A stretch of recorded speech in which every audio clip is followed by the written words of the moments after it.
Friends, elevator চ্যানেলে আমি তোমাদেরকে ওয়েলকাম জানাচ্ছি। আজকে আমরা এমবিএ ফার্স্ট সেমেস্টারের স্টুডেন্টদের নিয়ে একটু আলোচনা করতে চাই। মানে এবছর 2025-এ যারা এমবিএ ফার্স্ট সেমেস্টারে অ্যাডমিশন নিয়েছে, বিশেষ করে আজকে ভিডিওতে আমাদের যে বার্তাটা থাকবে সেটা গার্জিয়ানদেরই থাকবে, কেননা এখানে গার্জিয়ানদের ভূমিকাটা কিন্তু খুব গুরুত্বপূর্ণ। এবং আমাদের যেহেতু গার্জিয়ানরা এনকোয়ারি করে, সেই এনকোয়ারি থেকে কিছু অদ্ভুত অদ্ভুত জিনিস আমরা লক্ষ্য করছি এবং সেই সম্বন্ধেই আজকে আমরা আলোচনা করব। গার্জিয়ানের ভূমিকাটা কতটা গুরুত্বপূর্ণ সেই নিয়ে আলোচনার জন্য আজকে আমাদের মধ্যে উপস্থিত আছেন মিস্টার সৌভিক দত্ত। আপনাকে ওয়েলকাম জানাচ্ছি। নমস্কার। এমবিএ এর মতো এই প্রফেশনাল কোর্সটা পড়তে এসে গার্জিয়ানদের সঙ্গে আমাদের যে ইন্টারাকশনটা হয় বা আপনার যে ইন্টারাকশনটা হয়, এটা কতটা অদ্ভুত বলে আপনার মনে হয়? কি কি আপনি জিনিস ফলো করেছেন? গার্জিয়ানদের মধ্যে থেকে কি কি গাফিলতির জন্য স্টুডেন্টরা এফেক্টেড হয়?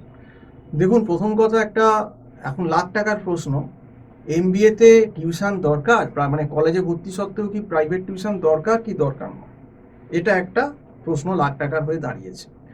অনেক গার্জেন বা স্টুডেন্টই মনে করে যেহেতু মাস্টার ডিগ্রি, কলেজকে আমি একটা বিশাল টাকা অ্যামাউন্ট ধরে দিচ্ছি, 6 লাখ 7 লাখ 8 লাখ, কেউ বড় বড় কলেজে ভর্তি করছেন প্রাইভেট কলেজে, সেহেতু কলেজই তাদেরকে কনভিন্স করে দিচ্ছে, না ঠিক আছে, আপনি এত টাকা দিয়ে যখন ভর্তি করছেন আপনার ছেলের পুরো টিউশন এখান থেকেই সমস্ত হয়ে যাবে, ছেলে বা মেয়ের, এবং প্লেসমেন্টও সমস্ত কিছু হয়ে যাবে। তো এটা একটা প্রাথমিক যে গার্জেনদের বোঝানো হলো যে আপনার ছেলের সমস্ত কিছু হয়ে যাবে।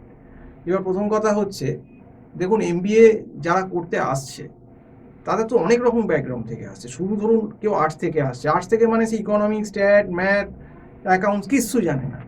আবার আরেক দল আসছে ধরুন সায়েন্স থেকে, সেও কিন্তু ইকোনমিক্স, স্ট্যাটিস্টিক্স, অ্যাকাউন্টস জানবে না। শুধুমাত্র যারা একটু আমাদের মতো অফ ট্র্যাক ইকোনমিক্স অনার্স বা স্ট্যাট থেকে আসছে তারা কিছু জানতে পারে। বিকমও জানে, কিন্তু বিকমের জানাটা হচ্ছে, যারা বিকম থেকে আসে তারা সব পুরো জানে না, মানে জানে সব অথচ কিছুই জানে না, মানে সে আধা আধা। মানে এমবিএতে যে লেভেলের ফার্স্ট সেমিস্টারই স্ট্যাট বা ইকোনমিক্স মাইক্রো ম্যাক্রো যে লেভেলের আছে, সেই লেভেল ইকোনমিক্স বিকমও যারা পড়েছে 5 সাবজেক্টে অত পড়ে আসেনি। আজকে বিকমদের একটু সুবিধা থাকলেও যে বিশাল পুরো সুবিধা হয়ে যাবে এরকম ভাবার কোনো কারণ নেই। আর আরেকটা কারণ দেখবেন, যে এই আমি আপনাকে প্রথমেই বলেছিলাম যে ক্লাস 12 অবধি গার্জেন বা স্টুডেন্টের মাথা পরিষ্কার থাকে, যে না, আমি স্কুলে পড়ালো নামি দামি, সে ক্যালকাটা বয়েজ, ক্যালকাটা যেখানে পড়ুক না কেন, কলকাতার নামি দামি স্কুল বা ওয়েস্ট বেঙ্গলের নামি দামি স্কুল, দেখবেন স্কুলের সঙ্গে কিন্তু তারা প্রাইভেট টিউশন রেখে দেয়। যখনই দেখবেন এই গ্র্যাজুয়েশন বা মাস্টার ডিগ্রি কোর্সে তারা অ্যাডমিট হয়, প্রফেশনাল এইরকম কোর্স যেগুলো MBA, BBA, MCA, BCA, BTech এগুলো করাচ্ছে, তখনই তাদের কনভিন্স করে নেয় যে আর তোমার টিউশনের দরকার নেই, কারণ কলেজ একটা বিশাল টাকা নিয়ে নিচ্ছে। কিন্তু প্রবলেমটা কোথায় হয় এমবিএতে গেলে? না, এমবিএতে গেলে দেখবেন কলেজের সেশনই শুরু হয় আগস্ট সেপ্টেম্বর থেকে। এবার আগস্ট সেপ্টেম্বর থেকে শুরু হয়ে সঙ্গে সঙ্গে জানুয়ারিতে পরীক্ষা। এবার সেমিস্টারের একটা বিশাল সিলেবাস, তাকে একটা, যারা জানে না তাদের মাইক্রো ম্যাক্রো ইকোনমিক্স চাপিয়ে দেওয়া হচ্ছে একটা পেপারের ভেতর, একটা পেপারের ভেতর স্ট্যাট 1 স্ট্যাট 2 আরএম চাপিয়ে, রিসার্চ মেথোলজি চাপিয়ে দেওয়া হচ্ছে, একটা পেপারে অ্যাকাউন্টস চাপিয়ে দেওয়া হচ্ছে, একটা পেপারে ল চাপিয়ে দেওয়া হচ্ছে। তো এই এত সিলেবাস, কলেজ খুলে যেখানে সপ্তাহে 5 দিন করে ক্লাস, ম্যাকআউটের কথাই আমি বলছি, তো সেখানে কটা কলেজের সেরকম রিলায়েবল ফ্যাকাল্টি আছে বা আছে যারা স্টুডেন্টদের ধরে ধরে এই জিনিসগুলো বোঝাবেন? আর এই এত সিলেবাস, আমার তো মনে হয় এই সিলেবাস যা কারিকুলাম, তাতে মিনিমাম 8 থেকে 9 মাস সময় না দিলে এই সিলেবাস হবেই না। কাজেই কলেজ খোলার আগে থেকেই যারা একটু বুদ্ধিমান আমি বলবো, তাদের আগে থেকেই বুঝে যাওয়া উচিত যে এই সিলেবাস যারা অফ ট্র্যাক থেকে বিশেষ করে এসেছে, মানে অন্য ব্যাকগ্রাউন্ড থেকে, যে আমি একা পারবো না। শুধু কলেজ, দেখুন কলেজে কিন্তু ইন্ডিভিজুয়াল অ্যাটেনশন হয় না। 100 জন 120 জনের মধ্যে আপনাকে পড়াচ্ছে, সে কতটুকু সময় দেবে? একটা টপিক লিখলো, একদিনেই শেষ করে বেরিয়ে চলে গেল, একটা অঙ্ক করিয়ে দিল। কিন্তু ওইভাবে তো আর পরীক্ষার প্রিপারেশন হবে না। পরীক্ষার প্রিপারেশনটা করতে গেলে কিন্তু আমাদের মতো লোকের কাছেই কিন্তু আসতে হবে, যে কিন্তু ধরে একটা টপিক আগে থিওরেম বোঝালো, তারপর 3 4 5 6 সামস করিয়ে দিল, তারপর তোমাকে করতে দিল, না পারলে দেখিয়ে দিলাম। তো এইরকম ব্যাপারটা করলেই কিন্তু পরীক্ষার তৈরিটা হয়, যেটা কিন্তু কলেজে কোনোদিনই কোনো কলেজেই হয় না। এটা অসম্ভব, করা সম্ভব না। কলেজকে দোষ দিয়েও লাভ নেই, বলে লাভ নেই। আর এখন তো অনেক কলেজেই রিপোর্ট যেটা পাচ্ছি, স্টুডেন্টরাই বলছে সেখানে নাকি এক্সপিরিয়েন্স ফ্যাকাল্টি নেই, মানে সব ইয়ং ছেলে রিক্রুট করছে। সব কলেজকে বলছি না, কিন্তু অনেক কলেজে এরকম আমি শুনছি যে তাদের ওদের অভিজ্ঞতা নেই, একটা দুটো চ্যাপ্টার করালো, বাকিগুলো বললো নিজেরা পড়ে নাও বা ইউটিউব দেখে পড়ে নাও, এরকম হচ্ছে কথাবার্তা।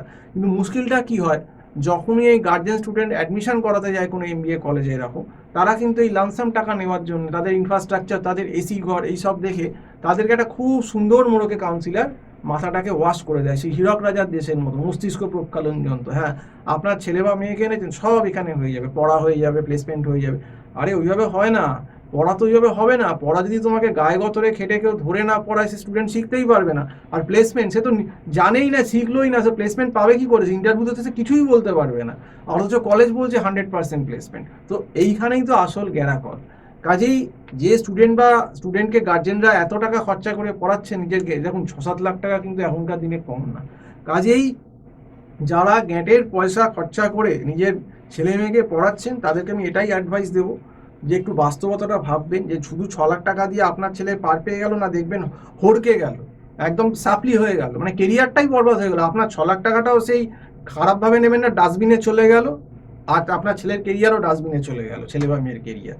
তো একটু বাস্তববাদী হতে হবে ব্যাপারটা, মানে যে যা বললো, কলেজ যা বললো আমি শুনে নিলাম, এইটা বললে আলটিমেটলি কিন্তু আপনাদেরই আখেরে ক্ষতি, আমাদের কিছু যা আসবে না। আমাদের বছর 1-2 স্টুডেন্ট কম বেশি হবে, কিন্তু ফ্যাক্ট এটাই, কলেজ আপনাকে অনেক কথাই বলবে, কলেজরা আপনাকে ভালো ভালো কথা বলবে আপনার একটা বিশাল লামসাম টাকা নেওয়ার জন্য। অথচ এই গার্জেনরাই যখন দেখবেন আমি বাস্তব কথাটা বলি যে ফার্স্ট সেমটা এত আগে শুরু করতে হবে, একজন গার্জেন আমাকে বলছেন, কই স্যার কলেজ তো খোলেই নি, আমি এখন কি স্যার শুরু করবো, আপনি কি বলছেন, এখনো তো ইউনিভার্সিটি শুরু হলো না। আমি বললাম তাহলে আপনি ইউনিভার্সিটি ভরসায় কলেজ কবে খুলে বসে থাকুন, ইউনিভার্সিটি সেপ্টেম্বরে হয়তো শুরু হবে আপনার কলেজ, দেখবেন আপনাকে জানুয়ারির ফার্স্ট উইকেই পরীক্ষা দিয়েছে, আপনার হাতে কমাস আছে আর আপনি সিলেবাস দেখুন, আপনার সিলেবাস 1 বছরে। সিলেবাস একবার, তাহলে আপনি ব্যাপারটা বুঝুন, কলেজের কি আছে, আপনার পকেট থেকে তো সে টেনে খামচে টাকা পুরো 6-7 লাখ টাকা বার করে নেবে, আর ইউনিভার্সিটিও সেখান থেকে তার টাকা বুঝে নেবে। আলটিমেটলি কি হবে, আপনার আর আপনার ছেলের হবে লবডঙ্কা। তো এটাই হচ্ছে ফ্যাক্ট। এবার যে গার্জেন বুদ্ধিমান, যে বুঝবে, সে আমাদের মতো লোকের কাছে আসবে। আর যে মনে করবেন 2 টাকা ওই পার সাবজেক্ট হয়তো আমরা 1300-1400 টাকা নিই, বাবা স্যার 2 সাবজেক্ট বলছেন পড়াবেন, তাতেই বলছেন 3,000-3,500 টাকা, অথচ দেখুন কলেজে লাখ লাখ টাকা নিয়ে এনাদের কিন্তু বুড়ো আঙুল দেখাচ্ছে বেশিরভাগ কলেজগুলো, কিছু কিছু ক্ষেত্রে কিন্তু আমি বলছি। তো যাই হোক, তো আমি এটাই বলবো, যারা ফার্স্ট সেমিস্টারে এমবিএতে অ্যাডমিশন নিয়েছেন এবারে, যে গার্জেন যারা বসে আছেন, বি অ্যালার্ট, পুজো অবধি বসে থাকবেন, কিন্তু ওই সাপ্লি কিন্তু হয়ে যাবে। আমি কিন্তু ভয় দেখাবার কথা বলছি না, এটা কিন্তু প্র্যাকটিক্যাল কথা। আপনি অন্য জায়গায় গিয়ে খবরও নিতে পারেন, যারা সাপ্লি পাচ্ছেন, ধরে ধরে পেয়েছেন। তো আজকে কারণ সাপ্লি স্টুডেন্ট তো আমাদের কাছেই আবার আসছে সাপ্লি ক্লিয়ার করার জন্য, সব থেকে প্লেসমেন্টই তো আটকে যাবে, যার সাপ্লি হয়ে যাবে সে তো থার্ড সেমে অনেক ভালো কোম্পানি থেকে প্লেসমেন্টেই বসাবে না।